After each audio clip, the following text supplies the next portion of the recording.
बैरामजी गाईचे आणि त्या भावठाणा केंद्रामध्ये असणारे सहकारी बंधू त्यांचे सर्व, आता सगळ्यांचे नाव काही काही दिसत नाही, त्या सर्वांच्या एक विचारातून या बचत गटाची निर्मिती झाली आणि आता हे 7वं वर्ष आहे. मग कुठंतरी एक आपला आगळा वेगळा कार्यक्रम त्या निमित्तानं व्हावा आणि एक गेट टुगेदर त्या निमित्ताने व्हावं आणि डिव्हिडन्स वाटावे त्या निमित्तानं व्हावं म्हणून हा बचत गट निर्माण करण्यात आला. त्यासाठी का साहेबांना सकाळीच आमंत्रण दिलं. साहेबांच्या पाठीमागे बरेच कार्यक्रम, तरी पण 10-15-20 मिनिट तरी वेळ देतो म्हणजे साहेब, आणि त्याप्रमाणे आमंत्रित केल्याप्रमाणे आज विशेष प्रमुख अतिथी सगळ्यांसाठी नवीन आहे, परंतु आज एक विशेष कार्यक्रम वेगळा आहे म्हणून आपण त्यांना विशेष प्रमुख अतिथी म्हणून आपण त्यांना बोलवलेलं आहे. तर प्रथमतः या ठिकाणी आपल्या संत तुकाराम बचत गटाच्या वतीनं आपण आपले एक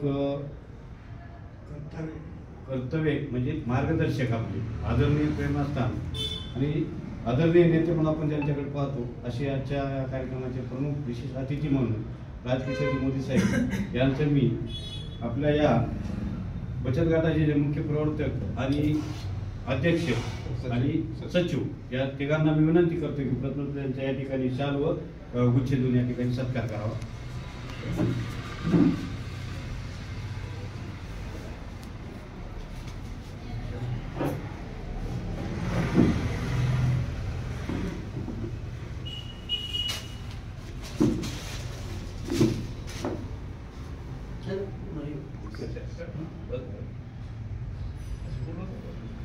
पूर्ण 15 मिनिट येत आहे.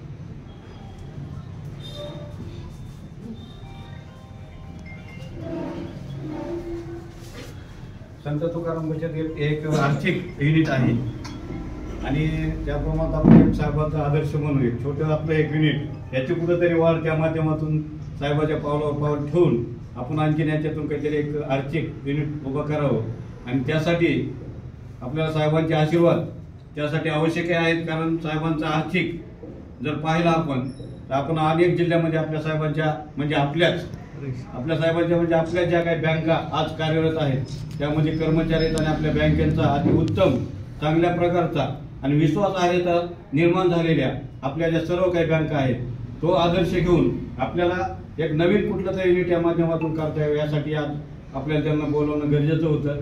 मी या ठिकाणी संत तुकाराम बचत गटाचे अध्यक्ष त्यांना विनंती करतो की त्यांनी आपल्या या ठिकाणी थोडंसं संत तुकाराम बचत गटाचा आर्थिक व्यवहाराच्या संदर्भात मार्गदर्शन करावं. आपल्या बचत गटातली ही 7वी वार्षिक सर्वसाधारण सभा त्या निमित्ताने आपण सर्वजण जमा झाले आणि आपल्या कार्यक्रमाचे प्रमुख पाहुणे म्हणून आपण आपले सर्वांचे आवडते चाहते पापासाहेब या ठिकाणी आपण आमंत्रित केले आहे.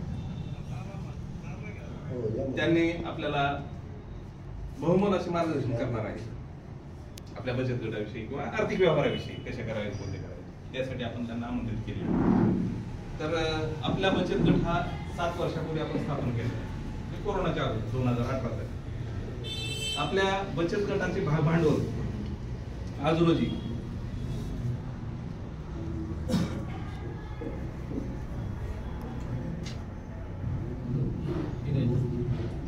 ₹1,16,000 रुपये भांडवल जमा झाले. त्याच्यामध्ये एकूण व्याज त्याचं यावर्षी आपल्याला यावर्षी ह्याच्यामध्ये 1,75,400 रुपये व्याज मिळाले निव्वळ नफा म्हणायचा. आणि त्याच्यामधून आपल्याला आपण जे लाभांश वाटप करणार आहेत खर्च वजा जाता तो आपण 1,61,000 रुपये आपण लाभांश वाटप करणार. त्याच्यामध्ये आपल्या सर्वांसाठी प्रत्येकाला वैयक्तिक 6,708 रुपये असा लाभांश आपल्याला या वर्षासाठी मिळालेला आहे आणि गत वर्षाच्या प्रमाणात 1,000 रुपये आपल्याला वाढीव मिळणार. तर असा हा लेखाजोगा आपण याच्यामध्ये वर्षभराच्या खर्चामध्ये ऍडजस्ट करून सर्व काही आपण हिशोब आपला समोर आहे. तर त्याच्यामध्ये आपण सर्व कार्य हिशोब करून जर आपल्याला काही शंका कुशंका असतील तर ते आपण नंतर बघूया. पण आपल्याला जे मार्गदर्शन हवं आहे ते मार्गदर्शन आपण आता थोड्याच वेळात आपण बाबासाहेबांचं घेणार आहे. आणि मी हा सर्व आपल्यासमोर लेखाजोखा मांडलेला आहे, ते आपण लक्षात घेतलेलाच असेल. एवढे 2 शब्द बोलून मी माझे विषय संपवतो आणि पुढील मार्गदर्शन पप्पाने यानंतर मुख्य प्रवक्त्याकडे 2 मिनिट या कार्यक्रमाची देतो. तरी 2 मिनिटात आपण साहेबाला पुढे कार्यक्रम आज आपल्या श्री संत तुकाराम महाराज शिक्षण बचत गटाची ही 7वी वार्षिक सर्वसाधारण सभा आहे. साधारणपणे 8 वर्षापूर्वी 2018 मध्ये ज्यावेळेस मोठ्या प्रमाणावर प्रशासकीय बदल्या झाल्या त्यावेळेस घोटाळा केंद्रामध्ये जे काही बदलून आलेले शिक्षक होते ते एका मिटिंगच्या निमित्ताने एकत्र आले. त्या ठिकाणी विषय झाला, मला वाटतं असंच कोणाचं तरी दवाखान्याची इमर्जन्सी पडली होती, त्याला 2-3 लाख रुपयाची गरज होती आणि ती परीक्षा त्याच्यावर तो विषय झाला. त्या ठिकाणी आमचे भनगे सर आहेत, बाप्पा आहेत, गडदे बाप्पा, जे की सध्या आता विद्यमान स्वामी विवेकानंद शिक्षक संस्थेचे चेअरमन आहेत, नवनियुक्त साहेब. हा, तर अशी सगळ्याची आमची चर्चा झाली. गायके सर आहेत, माने सर आहेत आणि म्हणले बचत गट आपण सुरू करूया. आणि मग या ठिकाणी बचत गट सुरू झाला. म्हणजे याचा मूळ उद्देश असा आहे की आपल्या जे काही दैनंदिन जीवनातील जे काही किरकोळ आर्थिक अडचणी आपल्याला महिन्याला एकच वेळेस वेतन मिळतं, पगार मिळतं, त्याच्यात आपण पूर्ण महिना खर्च करतो. आणि आपल्याला अशी इमर्जन्सी जर लागली तर कुठं आपल्याला 2-4 लाख रुपयासाठी पळापळी करण्याची गरज पडू नये. आपल्याच लोकांचं जर आपण एक ग्रुप चालू केला तर त्या माध्यमातून आर्थिक तर गरज भागेल, पण आपल्या सर्वांची एक वैचारिक बांधणी होईल, आपला एक गट किंवा आपला एक ग्रुप तयार होईल आणि त्या माध्यमातून आपण एकमेकाच्या अडीअडचणीला मदत करूया असं ठरलं आणि त्याला मूर्त स्वरूप देण्यात आलं. आणि अतिशय चांगल्या पद्धतीनं हा बचत गट साहेबांना मी सांगू इच्छितो, फक्त 10% मात्र व्याजदर या कर्जाला दिलं जातं. 2 लाख रुपये ही कर्ज मर्यादा आहे आणि महिन्याला जर मी 2 लाख रुपये घेतले तर मला 5,000 रुपये मुद्दल आणि 1,500 रुपये व्याज, असं 7,500 रुपये हप्ता मला पडतो आणि तो 24 महिन्यामध्ये कर्ज फेडावं लागतं. अशा पद्धतीचं आहे. आणि आणखी एक साहेबांना या ठिकाणी सांगू इच्छितो की नुसते आर्थिक ह्याच्या पुरतं नाही, तर आमचं हे जे काही ग्रुप आहे त्या माध्यमातून आम्ही एकमेकाला ज्या अडचणी येतात दैनंदिन जीवनामध्ये, मग काही व्यावहारिक असतील, काही वैद्यकीय असतील, काही खाजगी असतील, त्या अडचणी आम्ही एकमेकाच्या मदतीनं सोडवितो. आणि कुठंतरी एक चांगल्या पद्धतीचं ग्रुप एका विचाराने एकत्र आल्याचं समाधान या माध्यमातून मिळतं. या वर्षीची 7वी सभा साहेबांना बोलवण्याचा उद्देश असाच एवढा स्वार्थ आहे की साहेबांनी आर्थिक क्षेत्रामध्ये अंबाजोगाई नव्हे तर संपूर्ण महाराष्ट्रात आर्थिक क्रांती केलेली आहे. त्यांनी सुद्धा त्यांचे सर्व जे आर्थिक युनिट आहे ते शून्यातून तयार केलेले आहेत. आपला शिक्षकांचा बचत गट आहे आणि साहेबांनी येणे अशा औचित्याला आपण साहेबांना बोलल्यानंतर त्यांच्याकडून काही आपल्याला मार्गदर्शक 2-4 जरी टिप्स मिळाल्या तर त्या पद्धतीनं आपल्याला आपला हा गट म्हणा किंवा आणखीन पुढे चढून भविष्यात जसं बाप्पा म्हणले आपल्या डोक्यात आहे त्या पद्धतीच्या कोणत्या आर्थिक संस्था आपल्याला कसं करता येईल हे आपल्याला साहेबांकडून मार्गदर्शन घ्यावायचं आहे. आणि कायम साहेबांचा आशीर्वाद अपेक्षित आहे, तो आहेच, म्हणून आपण साहेबांना बोलविलेला आहे.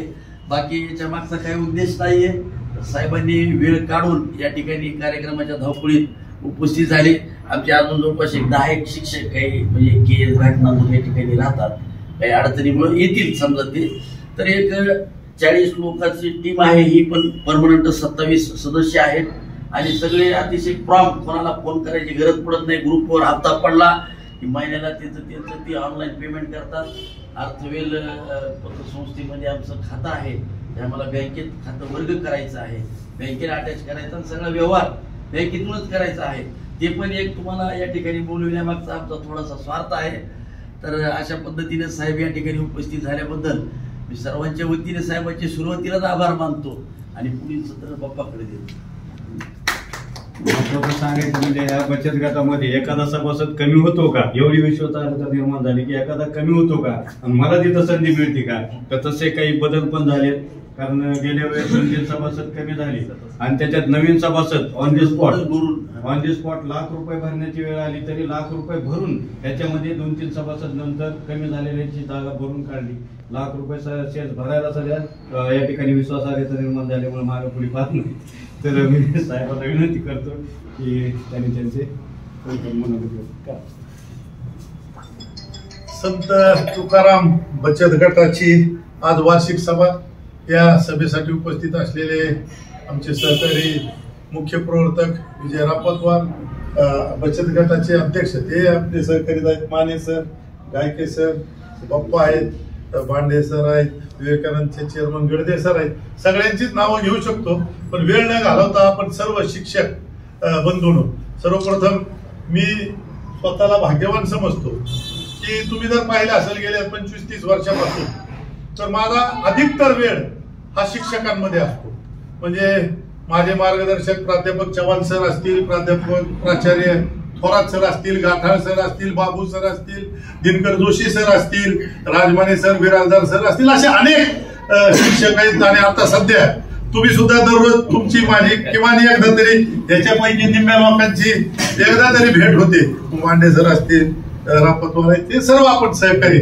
म्हणजे खऱ्या अर्थात तुम्ही सर्व शिक्षक, म्हणजे मी तुमच्या सगळ्या शिक्षकाकडून एक विद्यार्थी म्हणून शिकण्याचं काम करतो. त्यामुळे मी काही तुम्हाला आज या ठिकाणी मार्गदर्शन वगैरे करणार नाही, पण एकच सांगेल की मला आपल्या सर्वांचा खूप अभिमान आहे की आपण पाहतो की हे जग हे विश्वासावर अवलंबून आहे.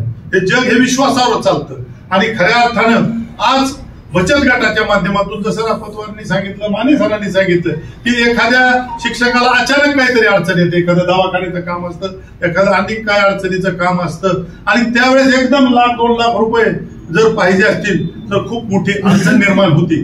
अनेक पतसंस्था आहेत, बँक आहेत, पण त्यावेळेस तातडीनं त्यावेळेस आपल्याला मिळालंच ह्याची खात्री नसते. आणि आज आपण बाजारात पाहतो 5%, 10% व्याजदराने लोक पैसे देतात. म्हणजे एक चांगली गोष्ट आहे की तुम्ही एक अडचणीवर मात करण्यासाठी आपल्या सर्वांनी एकत्रित येऊन आपल्या सहकार्याला कुठे अडचण असेल तर त्या ठिकाणी त्याला मदत व्हावी या भावनेतूनच तुम्ही बचत गट काढला आणि त्या बचत गटाला एक खूप मोठी विश्वासार्हता आहे. या गोष्टीचा मला खूप आनंद झाला. माझ्या सामाजिक राजकीय जीवनाची सुरुवात केल्यानंतर मला खूप मोठी अशी खंत होती की अंबेजोगाई शहरामध्ये अंबेजोगाई शहराची बँक नव्हती. म्हणजे माझ्या घरासमोरच जनता सहकारी बँक होती आणि ती पुणे हेड ऑफिस असल्यामुळे काय जरी आपण त्या ठिकाणी प्रपोजल दिलं तर त्याची मान्यता पुण्यावर यायची. त्यानंतर इथं वैद्यनाथ बँक आपल्या लोकांना आपल्या जवळची वाटायची, पण त्याच्याही मंजुरी म्हणजे पैसे आपले असायचे दोन्ही बँकात, पण मंजुरीचे अधिकार त्या ठिकाणी परळीला होते. म्हणजे आपल्या स्थानिक लोकांची बँक असावी म्हणून मी त्यावेळेस तत्कालीन 88-89च्या सुमारास रिझर्व्ह बँकेत प्रयत्न केला की अंबेजोगाई शहराची बँक असावी. पण त्यावेळेस नवीन नागरी सहकारी बँक देण्याचं धोरण नव्हतं आणि त्यामुळे आपण त्या ठिकाणी बँक सुरू करू शकलो नाही. आणि त्यावेळेस मी असंच तुमच्यासारख्या मित्रांच्या सहकार्याच्या माध्यमातून श्री योगेश्वरी नागरी सहकारी पतसंस्थेची स्थापना केली. साधारण एक 10,000 ते 15,000 रुपये भांडवलावर. म्हणजे तुम्ही तरी मोठ्या प्रमाणात शेअर घेता, आम्ही फक्त ₹50 शेअर सुरुवातीला घेतला होता आणि ₹5 प्रवेश फीस, असं ₹55 प्रत्येकाकडून जमा करत आम्ही ₹15,000 त्या ठिकाणी एकंदरीत जमा केले आणि त्या माध्यमातून त्या पतसंस्थेची सुरुवात केली. त्या पतसंस्थेच्या माध्यमातून आज तुम्हाला सांगूला आनंद होतो की आज त्या पतसंस्थेचं 55 कोटी रुपयाच्या ठेवी आहे, 42 कोटी रुपयांचं कर्ज वाटप आहे आणि त्या संस्थेचं भाग भांडवल जवळपास 2.5 कोटी रुपयाच्या पुढे आहे. म्हणजे एक लक्षात घ्या की आपण जर चांगल्या पद्धतीने काम केलं, आपण सभासदांचा पैसा जो त्या ठिकाणी तुमच्याकडे येतोय त्याचे तुम्ही विश्वस्त आहे, तुम्हाला विश्वासाने लोकांनी ती बचत आपली जी आहे. अनेक वेळेस आपण पाहतो की बचत करत असताना आपण आपल्या पोटाला मारतो, आपण एखादी वस्तू खरेदी करत नाहीत, एखादी गोष्टी खात नाहीत, पण आपण बचत करतो. बचत ही आपल्या भविष्यासाठी असते की आपल्याला जेव्हा अडचण येईल त्यावेळेस ही बचत आपल्या कामाला येते. म्हणून त्या ठिकाणी आपण बचत करत असतो. आणि जर आपण कोणत्याही संस्थेमध्ये काम करत असताना, सहकारी संस्था असेल किंवा बचत गट असेल किंवा बँक असेल, सहकारी संस्थेमध्ये विश्वास हा महत्वाचा आहे. आणि त्या ठिकाणी जे संचालक मंडळ काम करते, म्हणजे आता माने सर, गायके सर आहेत, ते ₹1 काटेकोर हिशोब ठेवत आहेत. त्या तुमच्या पैशाला आणखी सुरक्षित कसं ठेवता येतं तो प्रयत्न ते करतायत. त्याबरोबर त्याची गुंतवणूक चांगल्या पद्धतीने करतायत. तुम्हाला आणि अडचण आली तर नॉमिनल 10% व्याजानं म्हणजे महिन्याला 1% सुद्धा व्याज नाही पडत, अशा पद्धतीने तुम्हाला ते त्या ठिकाणी देतायत. आणि त्याच्यानंतर जो नफा येतो त्याचं तुमच्या सगळ्यांमध्ये ते वाटप करताय. एक चांगली गोष्ट या माध्यमातून होऊ शकते.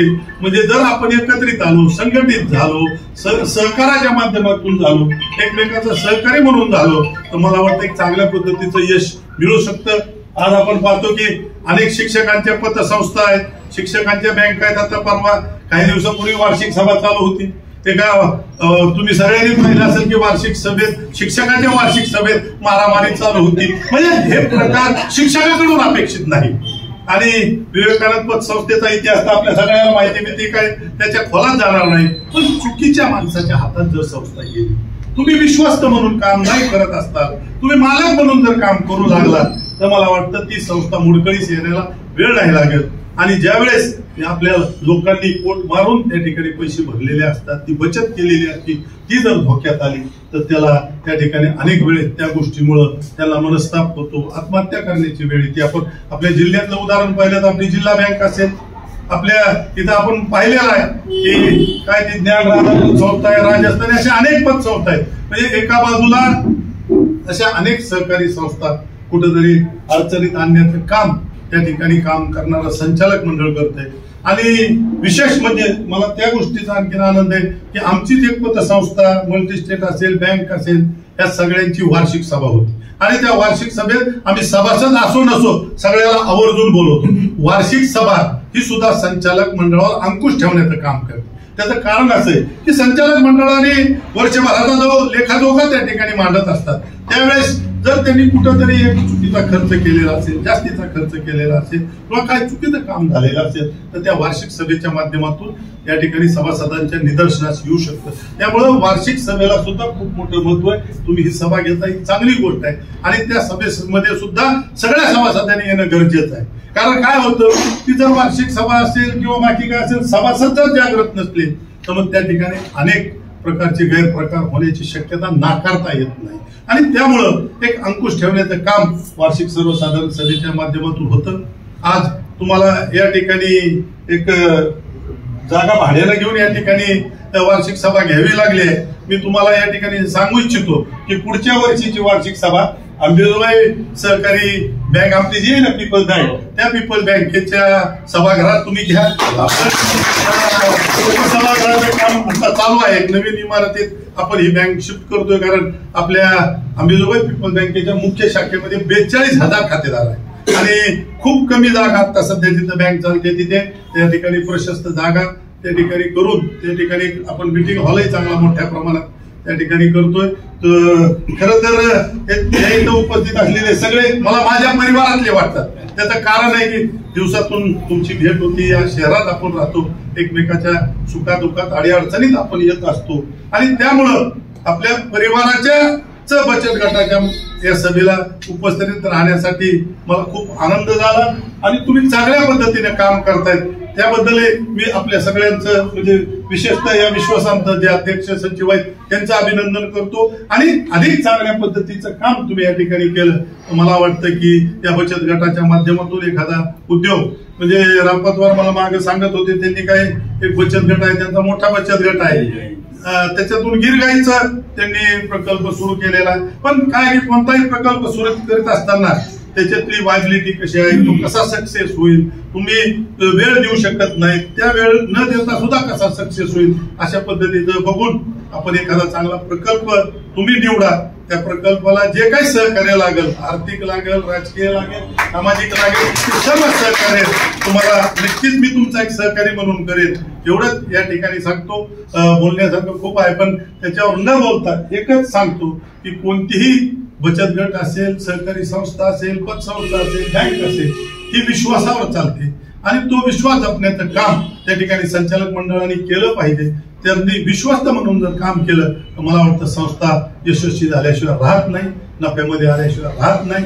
अंबेजोगाई शहरातील अनेक लोकांचे अंबेजोगाई पीपल्स बँकेमध्ये खाते अंबेजोगाई शहरामध्ये एकट्या अंबेजोगाई शहरात मुख्य शाखेमध्ये जसं 42,000 खाते सांगितले तसं 250 कोटी रुपयाच्या ठेवी आपल्या एका शाखेत आहेत आणि टोटल ठेवी आपल्या जवळपास 625 कोटी रुपयाच्या जवळपास गेल्यात 20 शाखेच्या माध्यमातून आपण काम करतो. पण अंबेजोगाई शहरात जेवढा आपल्याला रिस्पॉन्स आहे तेवढा बाहेर नाही मिळत. त्याचं कारण आहे की तिथलं स्थानिक संचालक मंडळ असतं, तिथले लोक असतात, आपण एकमेकाला ओळखतो. पैसे भरत असताना लोक तो बघत असतात की ती संस्था कोण चालवतो, त्या पैसे बँकेत संस्थेत आपले पैसे सुरक्षित राहतील का नाही हा विचार लोक करतात. म्हणून बाहेर जरी आपण शाखा काढलेल्या असल्या तर 40% व्यवसाय ह्या अंबेजोगाई पीपल्स बँकेत अंबेजोगाई शहरात आहे. अंबेजोगाई शहरातील जेवढ्या सहकारी संस्था बचत गट आहेत 90% सहकारी संस्था बचत गटाचे खाते अंबेजोगाई पीपल्स बँकेत आहे. अंबेजोगाई पीपल्स बँक तुम्हाला जास्तीत जास्त चांगली सेवा नवीन तंत्रज्ञानाच्या माध्यमातून देण्याचा प्रयत्न करत असते. म्हणजे सगळ्या बँका हे 10:30 ते 2:30 काम करतात. आमची एक बँक आहे की पहिल्या दिवसापासून आपण संध्याकाळची सुद्धा म्हणजे सेवा त्या ठिकाणी देतो. म्हणजे दिवसभर तुम्ही तुमच्या शाळेवर जाता, कुठेतरी ग्रामीण भागात तुम्ही काम करता आणि आल्यानंतर तुम्हाला बँकिंग व्यवहार करता यावा म्हणून आपण ती संध्याकाळची बँक सुरू केली. त्यानंतर अनेक बँकांना मग आमच्यामुळे ती सेवा त्यांना द्यावी लागली. त्या स्पर्धेमध्ये टिकायचं असेल तर त्यांनाही ती सेवा त्या ठिकाणी द्यावी लागली. पण अंबेजोगाई पीपल्स बँकेने पहिल्यांदा सायंकाळची शाखा सुरू केली. त्या माध्यमातून आपला हेतूच तो होता की आपल्या शहरातील लोकांना चांगल्या पद्धतीच्या सेवा चांगल्या तंत्रज्ञानाच्या माध्यमातून जलद सेवा मिळाव्या या पद्धतीचा प्रयत्न आपला आहे. म्हणजे आपल्याकडे सुद्धा एटीएम आहे की जे एटीएम मध्ये तुम्ही कधीही जाऊन पैसे भरू शकता आणि पैसे काढू शकता. म्हणजे बँकेत लाईनीत थांबण्याची गरज नाही. आणि आपलं जे एटीएम असं व्हायचं की त्याच्यात 12 महिने 24 तास पैसे त्या ठिकाणी अवेलेबल असतात. कोणत्या एटीएम मध्ये असतील नसतील पण आपल्या एटीएम वर आमचं स्वतःचं लक्ष असतं की त्या ठिकाणी बरोबर आपण कॅश ठेवली पाहिजे. लोकांना सेवा आणि सुविधा चांगला देण्याचा प्रयत्न आपण त्या ठिकाणी करतो. मला पुन्हा एकदा आपलं अभिनंदन करायचंय की तुम्ही चांगल्या पद्धतीने हा बचत गट चालवताय. या चांगल्या बचत गटाच्या या वार्षिक सभेला मला उपस्थित राहता आलं त्याबद्दल मला खूप आनंद होतोय. आणि तुमच्या ज्या काही भविष्यातला जो काही प्रकल्प असेल त्या प्रकल्पाला म्हणजे अंबेजोगाई बँक ही वेगळी नाही तुमचीच आहे असं समजा. सभासदांच्या माध्यमातून आपण ती बँक चालवत असतो. त्यामुळं त्या बँकेकडून तुम्हाला पूर्णपणे सहकार्य राहील एवढंच या ठिकाणी सांगतो. आणि पुढची वार्षिक सभा नक्कीच आपल्या सहकार भवनमध्ये आपण आपल्या बँकेमध्ये आम्हालाही त्या ठिकाणी आनंद होईल की अंबेजोगाई शहरातल्या जेवढ्या काही बचत गट असतील सहकारी संस्था असतील त्यांना मदत करण्याचा प्रयत्न आमचा अंबेजोगाई पीपल्स बँकेच्या माध्यमातून सातत्याने असतो. एखादा कोणी अडचणीत आला कोणाला काही प्रॉब्लेम आहे तर तो सॉल्व्ह करण्यासाठी सातत्यानं आपण त्या ठिकाणी प्रयत्न करीत असतो. पुन्हा एकदा आपलं अभिनंदन करतो. मला बोलावलं एक चांगल्या वार्षिक बचत गटाच्या वार्षिक सभेत उपस्थित राहता आलं त्याबद्दल आपले सगळ्यांचे आभार मानतो आणि थांबतो. जय हिंद जय महाराष्ट्र. आता साहेबांनी त्यांचं मन व्यक्त केलेलं आहे, मार्गदर्शन केले. साहेबांमध्ये मार्गदर्शन नाही केलं तुमच्याशी संवाद साधला. मार्गदर्शन करण्या एवढे नाही ना पण जे काही वस्तू सांगितलं. तर साहेबांमध्ये आपल्याला 2 गुण मला आतापर्यंत दिसले नाहीत म्हणजे तुम्हालाही दिसणार नाही की मला कुणाची गरज नाही आणि सर्वांना माझी गरज आहे. हा गुण साहेबांमध्ये आतापर्यंत आपल्याला दिसला नाही. आणि दुसरी गोष्ट म्हणजे मी हा शब्द साहेबांमध्ये कधीच दिसला नाही. बरोबर का? आणि त्यांचं आर्थिक नियोजन आणि त्यांची विश्वासार्हता असल्यामुळं आम्हाला संचालक पदासाठी ज्यावेळेस आम्हाला आमंत्रित केलं त्यावेळेस साहेबांची विश्वासार्हता बघून आम्हाला पण कुठंतरी संधी साहेबांनी संचालक पदाची दिली. आणि ती केवळ त्यांच्या विश्वासार्हतेमुळे. कारण आज आपण आर्थिक व्यवहारामध्ये विश्वास कुठं ठेवावा हा प्रश्न जनतेसमोर निर्माण झालेला असतो. पैसे ठेवणं तर वेगळं परंतु संचालक होणंही आता अनेक सोसायटीची उदाहरणं साहेबांनी दिली तर संचालक होण्यासाठी आज भीतीचं झालेलं काय आणि चांगल्या माणसाची काय संधी मिळत नाही काय. तर या ठिकाणी आता साहेबांनी आपल्याशी संवाद साधलेला आहे. तर आजच्या या संत तुकाराम बचत गटाच्या निमित्त मी आजच्या यांना बैरामजी गायके सरांना विनंती करतो की आजच्या या कार्यक्रमाचा आभार मानावा. विचारमंचावर उपस्थित असलेले सर्व सन्माननीय बचत गटाचे सरांच्या वैयक्तिक खात्यावर जमा करतो. विश्वासार्हता 100% आहे त्यांच्यावर पण त्यांच्यावर लोड यायला कारण की प्रत्येक महिन्याला इतक्या एंट्री आहे त्या संदर्भात आपण आपल्या बँकेत फक्त सगळं ऑनलाईन गावात करावं. आपण झाल्यापासून 1 रुपया नाही, फक्त सुरुवातीलाच काय झालेलं आहे आपलं कागदपत्र हे तयार करण्यासाठी तेवढाच खर्च. आणि 4 वर्ष 5 वर्ष तर 1000 रुपये मानधन सगळ्यांच्या ठरलेलं होतं. नाही, चांगलं. त्याच्यानंतर आता 2000 रुपये 3 वर्षापूर्वी वाढवलं. त्याच्यानंतर बाकी 1 रुपया खर्च नाही आपला. ही विशेष चांगली गोष्ट. वेळात वेळ काढून आपल्या अंबानगरीचे नाट्य नेतृत्व पापाशेठ यांनी वेळात वेळ काढून, मी म्हणतोच असं की त्यांनी बहुमोल मार्गदर्शन केलं, आमच्याशी संवाद साधला. त्याबद्दल मी विशेष संत तुकाराम महाराज शिक्षक बचत गटाच्या वतीने विशेष हार्दिक आभार मानतो. चालू द्या. चालू द्या.